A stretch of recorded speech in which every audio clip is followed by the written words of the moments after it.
I will not forget to introduce myself. Hi, I'm Sophie. Welcome to Bibliosophie. Let's talk about some books. Bibliosophie. I have a really busy couple of weeks ahead, full of gigs and various school assignments and stuff.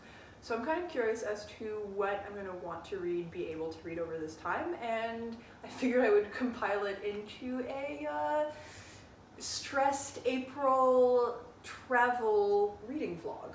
We'll see what shakes out. I just got back from a rehearsal, and in fact, I had a gig this morning and then went to my rehearsal. Insert walking footage here.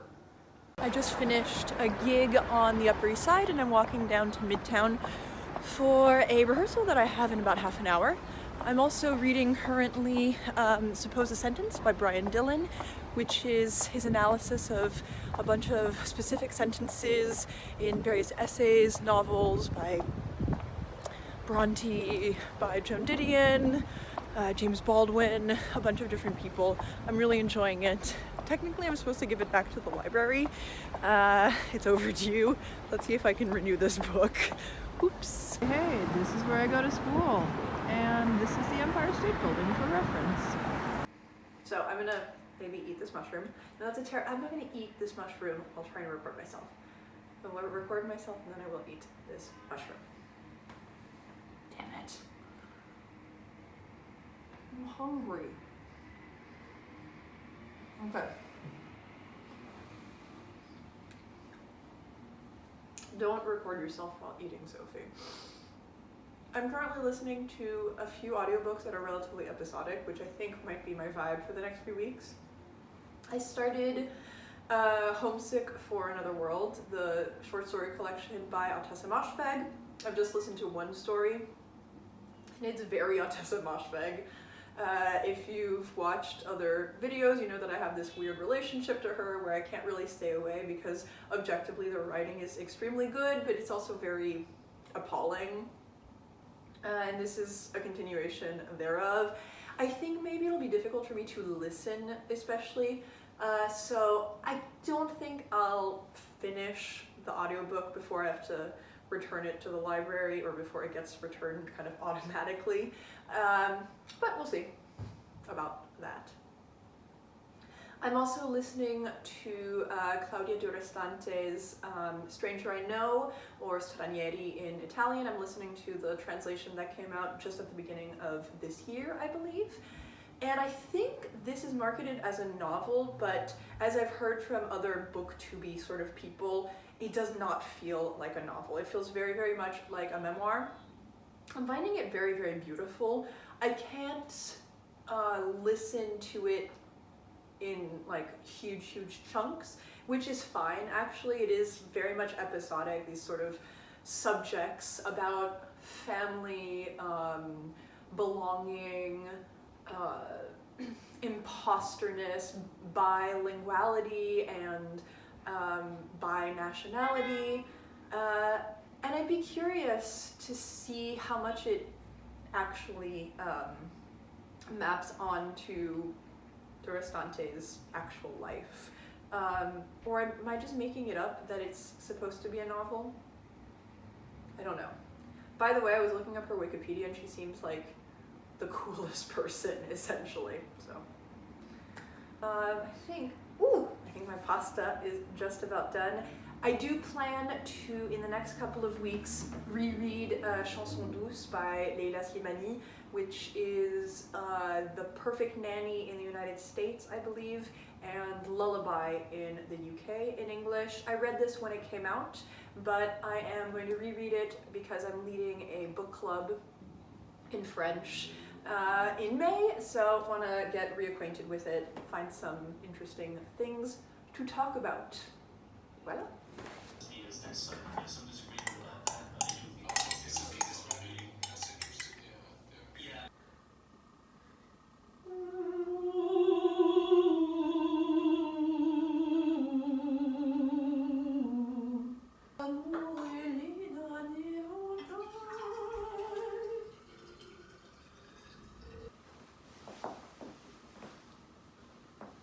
Everybody sees everybody. Everybody's happy, comfortable, loved, but not smothered. Smothered. Unless you want to be smothered. Smothered with daddy. I hope this is being recorded too. It is. Put that on record. Right.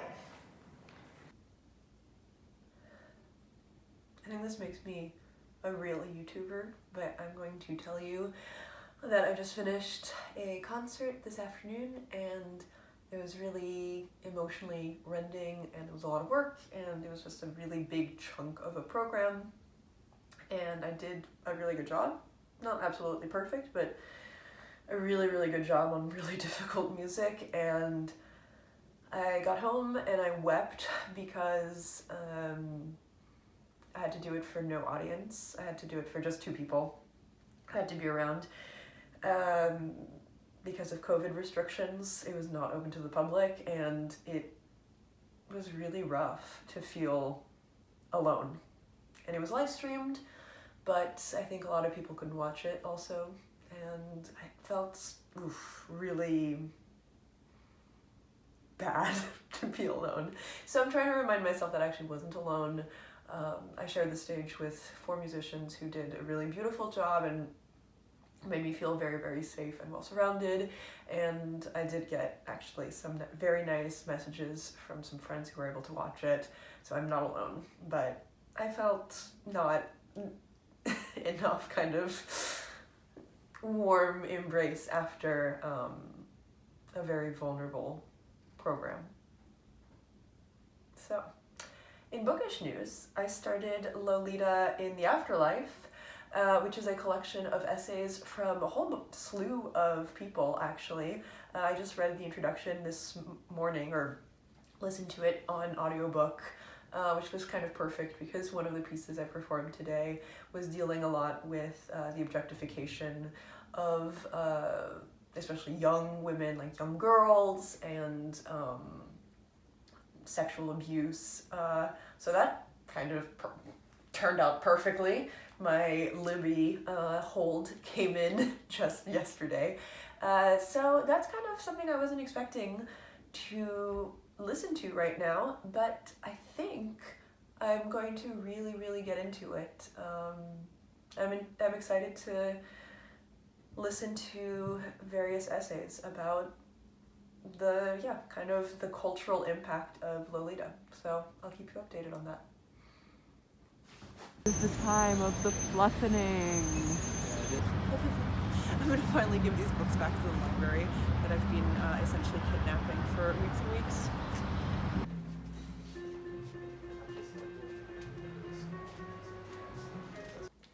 I got 3 books, 2 for other people and 1 for myself.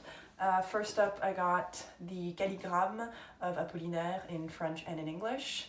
And some of these are really graphic, poetry in the literal sense, laid out in really cool ways. So I really like them, as done by Apuliner himself.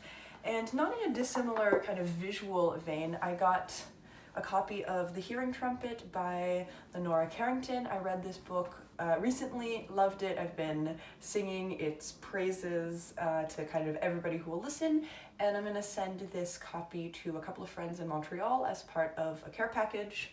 I love this color, it's really lovely. And it also has some illustrations by Carrington, so there's kind of a through line. And then there's also a through line in that I got myself my very own Carrington. I got myself Down Below, which is a nice short book. I actually don't own The Hearing Trumpet myself, so I'd like to have it at some point, but I found this one used. It's in perfect shape. I also like this color. I like this color even more, but this color actually matches my shoes, so good synergy. Nice. Nice is nice.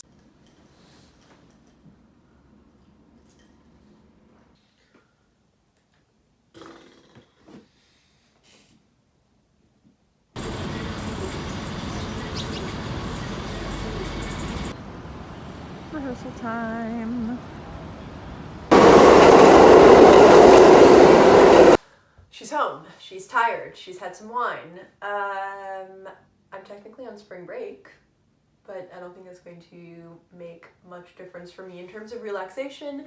On the book front, I've decided to give up Ottessa Moshfegh for now. I actually got my hold for McGlue just a couple of weeks ago as well, and I tried reading it, and I just couldn't. So Homesick for Another World and McGlue will have to wait for another time, if ever. Right now, at the very least, they are DNFs. What I did start, however, in their place, I guess, was the complete short stories of Lenora Carrington.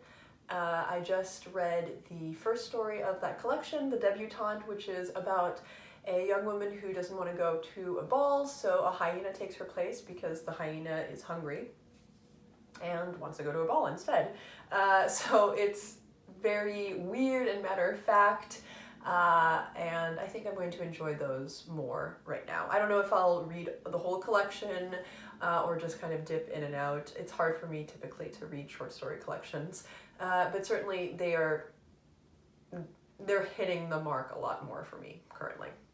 So that's your update. Now I'm gonna eat and shower and go to bed because tomorrow's another relatively long day again. Actually, a very long day.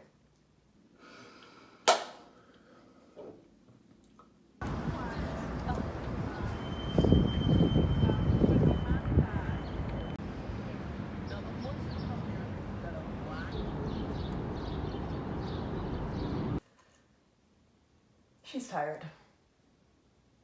Today is Saturday.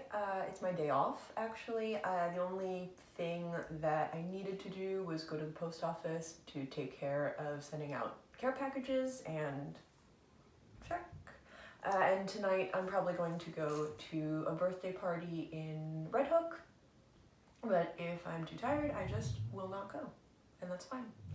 I went to a really great Seder in Greenpoint yesterday, but I'm also really tired because it was just too busy of a day. I was double, triple, or quadruple booked kind of all afternoon into the wee hours of the night.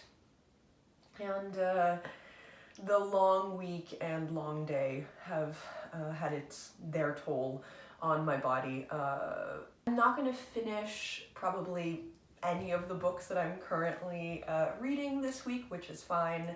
Because I'm just in and out of a bunch of different books.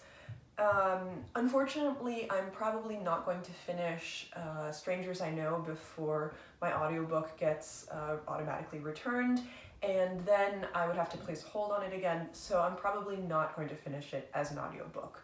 But I ordered a physical copy because I would like to finish the book. I really like it. And also I'd love to reread the parts that I heard, or at least some parts that I heard in audiobook. The language is really gorgeous, and I was really struck by several sentences and passages that I'd love to interact with again and, underline, etc., etc. The things that we do to make books our own. Actually, I've been thinking a lot about what makes a good audiobook. A few weeks ago, a friend of mine asked me what I liked in an audiobook, and I couldn't quite answer her. There have been some really extraordinary audiobooks that have emerged over the past few months for me, and then various passable ones. It's easy for me to figure out what I don't like in an audiobook. Sometimes, it's not very well done, first of all, kind of more or less objectively, technically speaking, or the person's voice is either kind of objectively bad, there's no such thing, but, more typically bad, or just there's nothing wrong with it, but it just doesn't work well with you. Maybe you don't like a more masculine voice, or vice versa. What really gets me to stop listening is if there's too many mispronunciations of French. For obvious reasons, it's just hard. Or even when it's like close, but it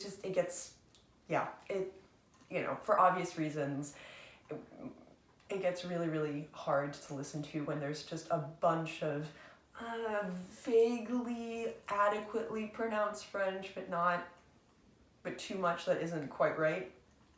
But what turns a passable audiobook that is, a good way of getting the information of the text versus an audiobook that stands kind of as its own separate unit, I'm not entirely sure. It's this sort of magical alchemy that happens where, I really like the voice of the narrator, the rhythm of their narration, their inflections, but then also the authorial voice lends itself really well to being read aloud, or the rhythm of the story, or of the text if it's nonfiction.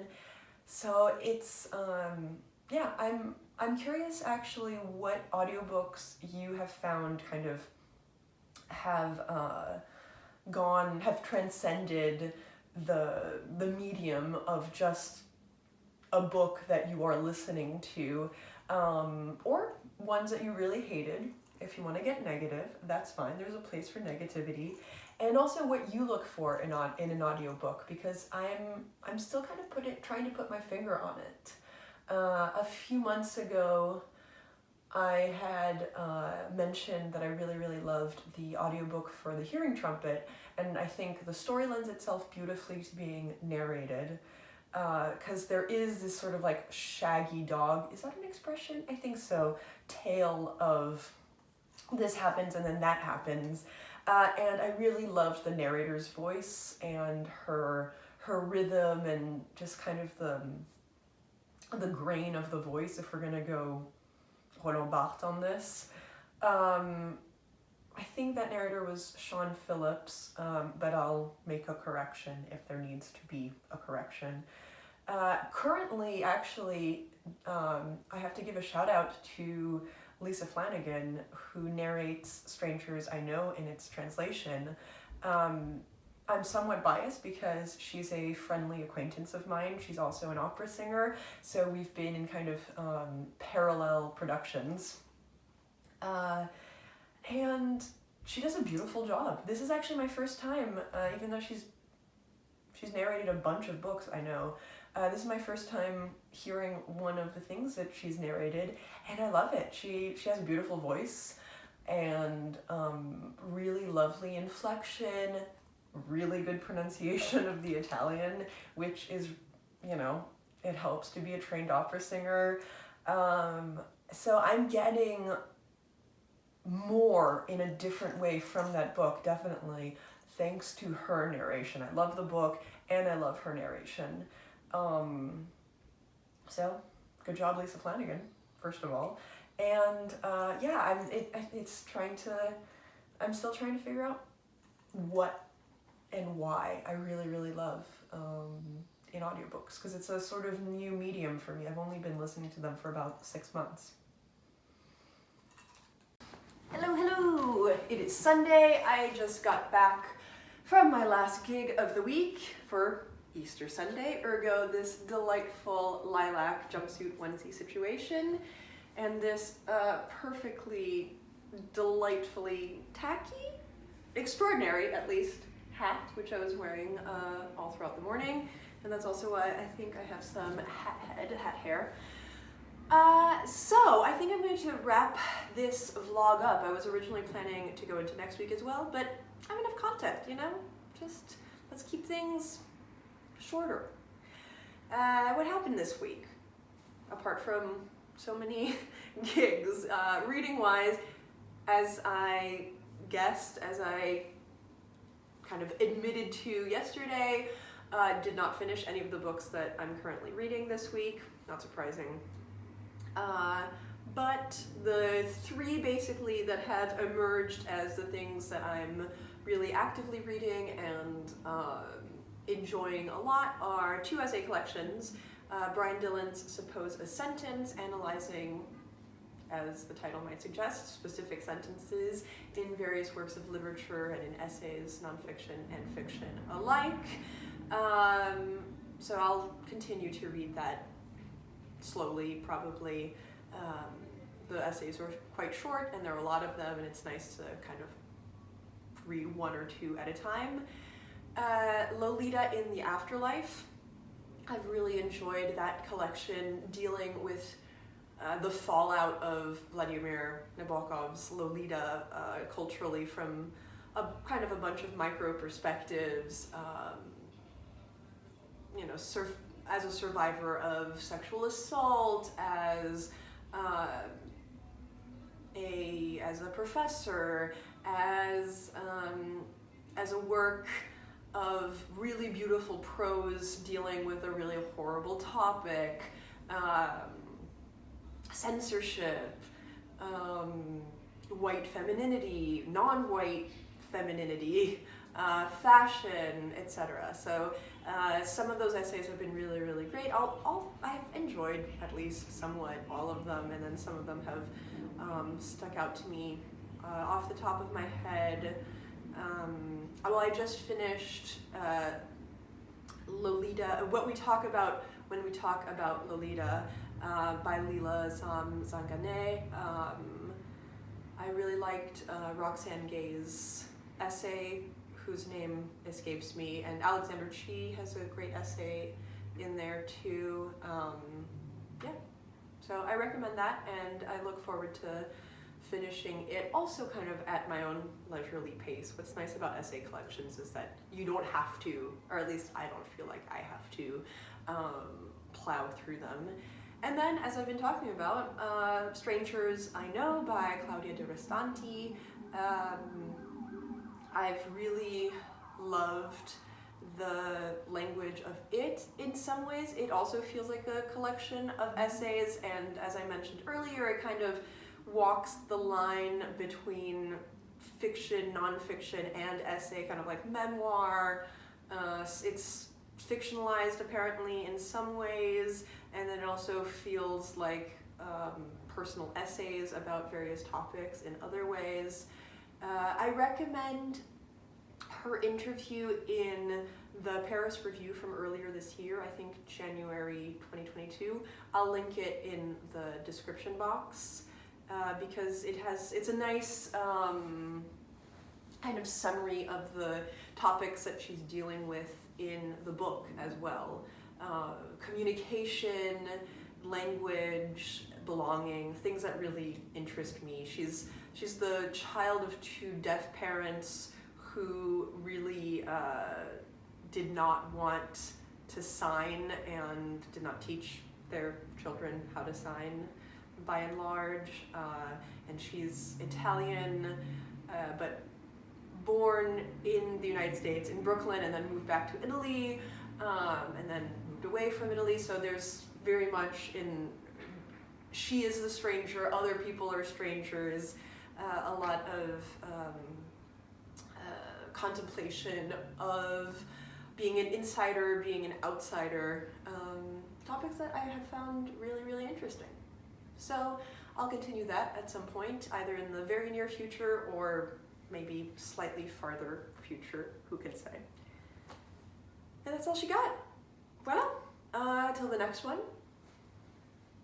Ciao.